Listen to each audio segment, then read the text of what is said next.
kalau dari Sabang sampai Merauke, dari Medan sampai Pulau Rote. Mantalah iman kita, mantalah kasih kita, mantalah pengharapan kita tentunya dalam Yesus menjadi Tuhan dan selamat kita dan selamat dunia. Jangan katakan bahwa Yesus bukan Tuhan, jangan katakan pula bahwa Yesus itu bukan selamat. Dia adalah Tuhan, dia adalah selamat. Kalau engkau percaya, engkau akan diselamatkan. Engkau tidak percaya, engkau akan dihukum. Puji nama Tuhan. Yohanes 3 ayat 36 dan Yohanes 14 ayat yang ke-6. Akulah jalan dan kebenaran dan hidup. Tiada seorang sampai kepada Allah kalau tidak melalui aku, kata Yesus. Dan Yesus mengatakan, dan keselamatan tidak dalam siapapun juga selain dalam Dia, Yesus Kristus. Karena di bawah kolong langit ini tidak nama lain yang diberikan kepada manusia yang olehnya kita diselamatkan. Puji nama Tuhan. Dan Yohanes 3 ayat 16, karena begitu besar kasih Allah akan dunia ini sehingga Ia mengaruniakan anaknya yang tunggal, supaya setiap orang yang percaya kepadanya tidak binasa, melainkan beroleh hidup yang kekal. Mantap! Dengan hati percaya engkau diselamatkan, dengan mulut mengaku engkau dengan hati percaya engkau dibenarkan, dengan mulut mengaku engkau diselamatkan, dan orang yang percaya kepadanya tidak akan pernah dipermalukan. Puji nama Tuhan. Di dalam nama Tuhan Yesus Kristus, doa dan harapan saya di pagi ini, Tuhan kiranya terus membuat kita tetap semangat, dan kekuatan Tuhan, kekuatan firman, kekuatan Roh Kudus, kekuatan doa, kekuatan iman senantiasa menyertai setiap kehidupan kita dalam menghadirkan kerajaan Allah dan menghadirkan Dia di tengah-tengah kehidupan kita dimanapun kita berusaha. Kiranya Tuhan Yesus memberkati. Mantap! Dan sebelumnya kita berdoa. Bapa di surga, kami sungguh bersyukur, berterima kasih kepadamu, dan biarkanlah Tuhan menolong kami untuk menyatakan segala kebaikan. Dan biarlah kami kalau ketika berpuasa, puasa yang kami lakukan adalah puasa yang dikehendaki oleh Tuhan. Puji nama Tuhan, dalam nama Yesus. Amin.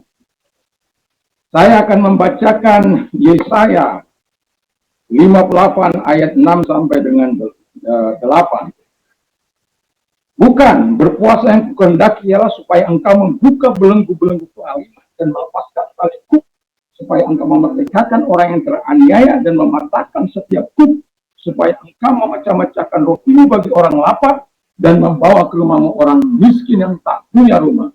Dan apabila engkau melihat orang telanjang, supaya engkau memberikan dia pakaian, tidak menyembunyikan diri terhadap saudaramu sendiri. Haleluya. Saya akan membawanya dua bagian, satu dan dua, dengan judul puasa yang dikehendaki Tuhan. Saya sudah membahas beberapa waktu yang lalu bahwa ada puasa yang diterima oleh Tuhan, ada puasa yang tidak diterima Tuhan. Tapi ini adalah puasa yang dikehendaki Tuhan. Orang berpuasa itu bukan asal sekedar berpuasa, bukan hanya saum, bukan hanya tetapi mereka melakukan satu hal yang sangat-sangat penting dalam kehidupan mereka, yaitu merendahkan diri dalam perubahan yang sudah dikerjakan Allah dalam kehidupan mereka. Karena puasa tanpa perubahan dari Tuhan, saya sudah katakan, ketika kita berpuasa, kita mengalami perubahan dari Tuhan. Ketika kita berpuasa, kita mengalami perubahan arah. Ketika kita berpuasa, kita melakukan kehendak Tuhan atau mentaati perintah Tuhan. Puji nama Tuhan. Dan kali ini kita akan berbicara 3 hal di sesi pertama ini. Saya mengatakan ketika kita berpuasa dalam mencari perkenanan Allah atau sedang merendahkan hati, dan kita tahu bahwa puasa kekristenan itu akan membawa dampak yang sangat luar biasa ketika kita berpuasa. Dan ketika kita berpuasa, saya sudah melihat bagaimana kebaikan Tuhan. Ketika saya minta rumah, Tuhan kasih rumah. Ketika saya tidak punya kemampuan untuk itu, tapi Tuhan menggerakkan orang-orang untuk melakukan sesuatu yang baik. Ketika saya minta mobil, Tuhan memberikan mobil. Tetapi saya mengatakan bukan itu puasa yang terpenting. Walaupun nanti saya akan bercerita soal dampaknya kepada orang-orang yang melakukan doa puasa pribadi. Nah, ataupun dampak ketika kita atau orang-orang percaya berdoa dan berpuasa, atau mengalami pergumulan hidup atau mengalami tantangan, mereka berpuasa dan Tuhan akan bertindak. Puji nama Tuhan. Yang pertama dikatakan ketika kita merendahkan hati, supaya kita membuka pintu-pintu kelaliman. Baik kelaliman dari diri kita sendiri Padahal kelaliman-kelaliman yang tersembunyi, amarah yang meledak, atau ketidaksukaan kepada orang, atau tidak memandang orang lain lebih penting, atau ketika kita berpuasa mencari hormat, kalau Yesus sudah katakan, kalau engkau berpuasa, jangan murah mukamu, ya. Dan juga seperti orang munafik, mereka mengubah air mukanya supaya mereka dilihat berpuasa. Allah itu tahu kau berpuasa. Tapi yang kita katakan, cuci mukamu, basuh mukamu, minyaki kepalamu, lalu berpuasa, jangan masuk ke dalam kamarmu. Tidak perlu kita heboh mengatakan kita sedang berpuasa. Kamu harus hormat, kamu harus menghargai saya orang yang berpuasa. Tidak seperti itu. Tuhan kita tidak mengajar seperti ini. Dan itu sebabnya ketika kita berpuasa, puasa yang dikehendaki oleh Tuhan, kita sendiri membuka belenggu kelaliman dari diri kita sendiri, supaya apa? Kita bisa membuka pintu kelaliman yang dibuat orang, atau menutup pintu kelaliman yang dibuat orang dalam hidup. Dengan teladan yang kita berikan, orang akan melihat bahwa memang perbedaan puasa antara kita orang percaya dengan orang-orang di luar sana sangat berbeda. Dan karena apa? Kita memiliki Allah yang hidup, kita memiliki Allah yang perkasa, kita memiliki Allah yang dasar. Bukan hanya sekedar mendengar. Memang harus kita katakan dalam firman Allah berkata, dalam Yesaya 59 ayat 1-4, dikatakan sana bahwa tangan Tuhan tidak kurang panjang untuk menolong engkau. Telinganya atau pendengarannya tidak kurang tajam untuk mendengar doamu. Tetapi yang memisahkan antara engkau dan Allahmu ialah dosamu. Sehingga ia tidak mendengar dan menyembunyikan diri terhadap engkau. Karena segala kejahatan tanganmu cemar oleh dosa. Jari-jarimu oleh kejahatan. Mulutmu, ya, ini tanda-tanda kelaliman. Mulutmu mengucapkan dusta. Lidahmu mengucapkan hal-hal yang tidak baik. Dan itu yang membuat kita kadangkala sampai doa puasa kita tidak dikenal oleh Tuhan. Dan itu sebabnya jangan lakukan itu. Mari kita berpuasalah puasa yang dikehendaki oleh Tuhan. Yang kedua kata firman Allah, supaya memberi makan bagi yang lapar. Haleluya. Ketika saya berpuasa, seringkali saya ini adalah penggemar kopi, ya. Dan biasanya di depan saya akan kopi saya untuk bagian saya pagi sore itu akan saya kasihkan kepada orang. Kadangkala saya memberikan juga kepada mereka bagaimana mereka supaya bisa makan. Walaupun saya bukan orang kaya, tetapi firman Allah kita harus lakukan secara perlahan. Kita harus lakukan apa yang dikatakan firman Allah, supaya apa yang dikehendakinya kita mendapatkan yang terbaik dari Dia. Karena dikatakan puasa yang dikehendaki Tuhan.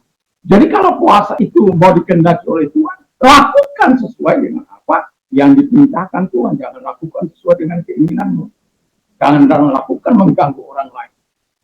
Jangan melakukan untuk mencari hormat untuk orang lain. Tapi justru Alkitab mengatakan ketika engkau memberikan sesuatu yang kau inginkan, tapi engkau berani memberi. Atau berbagi walaupun engkau sedang dalam keadaan kekurangan. Dan saya melakukan itu. Dan ketika seseorang dalam keadaan saya juga melakukan lapar, dan saya memberikan. Ketika saya katakan saya punya tinggal 50.000, saya seringkali bersaksi. Tetapi saya mau katakan, kamu tukar, kamu kembalikan saya 5.000, karena ini juga hal-hal yang sangat terakhir bagi saya. Tetapi kita tahu bahwa Tuhan tidak akan membiarkan kita. Dan yang kedua, supaya memberi supaya melepaskan tali-tali kuk dan mematahkan setiap kuk. Jadi kita tahu kuk itu memberatkan, ya. Tapi Yesus mengatakan dalam Matius 11 ayat 8 sampai 30, marilah kepadaku hai kamu yang sudah berat, aku akan memberikan kelegaan bagimu. Itulah kuk yang kupasang, karena aku lemah lembut dan rendah hati. Dan kamu akan mendapatkan ketenangan dalam jiwamu. Sebab kuk yang kupasang kepadamu itu enak dan bebanku ringan. Kalau kuk manusia itu sangat berat, itu sebabnya kita harus lepaskan. Kalau kita memasang kuk kepada orang. Saya seringkali mengalami hal yang tidak menyenangkan sebenarnya, yaitu ketika kita ingin membangun ekonomi seseorang dan kita memberikan modal, 1-2 kali dia dapat memberikan manfaat, saya ditolong, dia tolong juga demikian. Tapi pada akhirnya dia go dan dia tidak selesai. Apakah saya harus minta kepada dia? Tidak. Saya hanya telepon, kenapa lama sudah nggak datang, walaupun menjadi musuh bagi kita. Tapi saya mau katakan, hal itu kita harus melepaskan tali kuk itu. Dan kita harus melepaskan dan mematahkan kuk yang kita pasang kepada orang lain. Jadi jangan lakukan itu kalau engkau kuasamu mau dikehendaki. Ini bagian pertama. Doa dan harapan saya, puasa kita adalah puasa yang dikehendaki oleh Tuhan dengan cara melakukan apa yang diperintahkan Tuhan. Mari kita berdoa.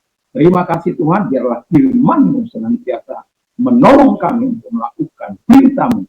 Sehingga puasa yang kami lakukan, puasa hari merendahkan diri, hari mencari perkenanan Tuhan, boleh berkenan di hadapan Tuhan. Dan ketika kami melakukan perintah-Mu, apa yang Kau nyatakan, kami bisa nikmati doa kami dijawab, Kau menolong kami, dan lain sebagainya. Terima kasih, kami bersyukur di dalam nama Yesus. Tuhan memberkati kami. Pujilah Engkau. Ketika kami berpuasa, biarlah kami belajar untuk melakukan sebagaimana yang dikatakan oleh saya kepada setiap kami. Di dalam nama Yesus, kami bersyukur dan berdoa. Haleluya. Amin. Puji nama Tuhan. Doa dan harapan saya di pagi ini, supaya kita tetap bisa menghadirkan kerajaan Allah, dan doa dan harapan saya, kita menjadi terang yang memberikan arah, menjadi garam yang memberikan cita rasa kepada semua orang. Kiranya Tuhan Yesus memberikan kita dan memberikan kemampuannya untuk kita terus menyenangkan hati Tuhan. Karena ingat, aku menyertai engkau sampai pada kesukaan zaman sadari itu. Dan mantap, mantap, mantap!